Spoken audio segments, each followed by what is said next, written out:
ایران کے مشہور مفسر قرآن استاد محسن قراتی سے کسی نے کہا کہ آپ کم اولاد کی افادیت کیوں نہیں بیان کرتے؟ اس وقت انہوں نے کچھ اس طرح جواب دیا: ادھر کچھ برسوں سے ہمارے معاشرے میں یہ پروپیگنڈا کیا جا رہا ہے کہ چھوٹا پریوار سوکھی پریوار۔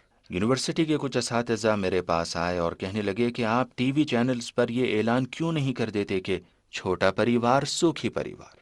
میں نے جواب دیا کہ میں ایسا نہیں کر سکتا، میں قرآن کا استاد ہوں۔ قرآن میں ارشاد ہوتا ہے کہ اذ کنتم قلیلا فکثرتم، اور یاد کرو اس وقت کو جب تمہاری تعداد کم تھی تو اللہ نے اسے زیادہ کیا، یعنی اللہ کی نگاہ میں لوگوں کا زیادہ ہونا باعث فخر ہے۔ اب آئیے روایات دیکھتے ہیں۔ ہم اللہ سے فریاد کرتے ہیں کہ وقلت عددنا وکثرت عدونا، یعنی پروردگار ہم تجھ سے کچھ چیزوں کی شکایت اور شکوہ کرتے ہیں۔ پہلی شکایت اور شکوہ پیغمبر اسلام کا دنیا سے رخصت ہو جانا ہے۔ دوسری شکایت یہ ہے کہ امام زمان علیہ السلام کا دور غیبت ہے۔ تیسری شکایت یہ کہ دشمن ہمارے زیادہ ہیں، اور چوتھا شکوہ یہ ہے کہ مسلمانوں کی تعداد کم ہے، یعنی ہماری تعداد کا کم ہونا شکایت کا سبب ہے۔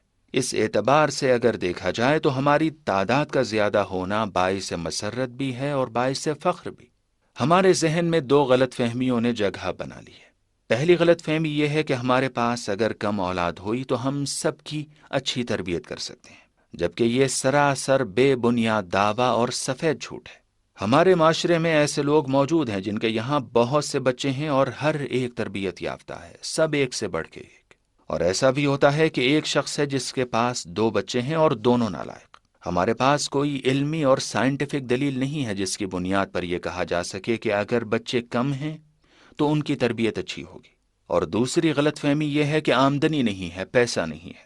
یاد رکھیں، پروردگار عالم اگر رزق دے رہا ہے تو چاہے 10 بچے ہوں، سبھی صحت سلامتی کے ساتھ پروان چڑھیں گے اور اسی ایک کھانے سے سب کا پیٹ بھر جائے گا۔ لیکن اگر ذریعہ معاش نہیں ہے تو ایک بچہ بھی وبال جان ہے۔ اسی ایک بچے کو لے کر آپ اسپتالوں کا چکر لگائیں گے، کبھی یہاں کبھی وہاں، کبھی ایکس رے کبھی سونوگرافی۔ رزق کا انتظام اللہ کے ہاتھ میں ہے۔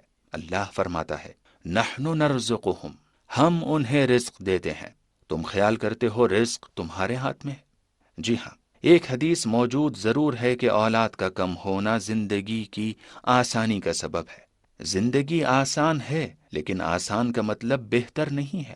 مثال کے طور پر شلجم میں ہڈی نہیں ہوتی، تو کیا اس کا مطلب یہ ہے کہ شلجم گوشت سے بہتر ہے؟ ٹھیک ہے، اولاد کا کم ہونا زندگی کے لیے آسان ہے، لیکن اسلام نے ہرگز یہ نہیں کہا کہ آسان ہے تو بہتر ہے۔